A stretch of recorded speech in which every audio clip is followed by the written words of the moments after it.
ಮೊದಲನೇ ಕೇಸ್ನಲ್ಲಿ ಈ ಏರ್ಫೋರ್ಸ್ ಅಧಿಕಾರಿಗಳೊಬ್ಬರು ಕೊಟ್ಟಿರ್ತಕ್ಕಂಥ ದೂರು, ಅದರಲ್ಲಿ ಈ ಒಬ್ಬ ಬೈಕ್ ಸವಾರನೊಬ್ಬನ ಮೇಲೆ ಕೊಟ್ಟಿರ್ತಕ್ಕಂಥದ್ದು. ಅವರು ಏರ್ಪೋರ್ಟ್ಗೆ ಅವರ ಪತಿಯನ್ನು ಬಿಡಲಿಕ್ಕೆ ಹೋದಂತಹ ಸಂದರ್ಭದಲ್ಲಿ ಬೈಕ್ ಸವಾರ ಈ ರೀತಿ ಅವ್ರಿಗೂ ಇವ್ರಿಗೂ ವಾಗ್ವಾದ ಆಗಿರ್ತಕ್ಕಂಥದ್ದು ಮತ್ತು ಅದರಲ್ಲಿ ಆ ಬೈಕ್ ಸವಾರ ತಮ್ಮ ಪತಿಗೆ ಮತ್ತು ತಮ್ಮ ವಾಹನಕ್ಕೆ ಧಕ್ಕೆ ಮಾಡಿದ್ರ ಬಗ್ಗೆ ಅವರು ದೂರನ್ನು ಕೊಟ್ಟಿದ್ದಾರೆ. ಅದನ್ನು ದಾಖಲಿಸಿಕೊಳ್ಳಲಾಗಿದೆ.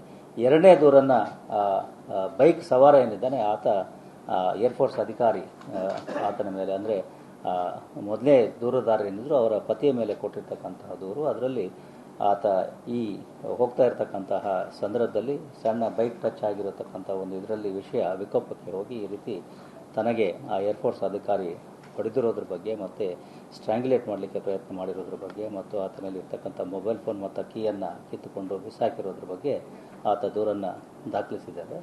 ಇದ್ರ ಬಗ್ಗೆ ಎರಡು ದೂರು ಮತ್ತು ಪ್ರತಿ ದೂರು ಎರಡು ಕೂಡ ದಾಖಲಾಗಿದೆ. ತನಿಖೆಯನ್ನು ನಾವು ಕೈಗೊಳ್ತೇವೆ. ಇದುವರೆಗೆ ಈಗಿನ್ನು ಅರೆಸ್ಟ್ ಮಾಡಬೇಕು, ಅದು ಆ ಪ್ರಕ್ರಿಯೆಗಳನ್ನು ಮಾಡ್ತಾರೆ.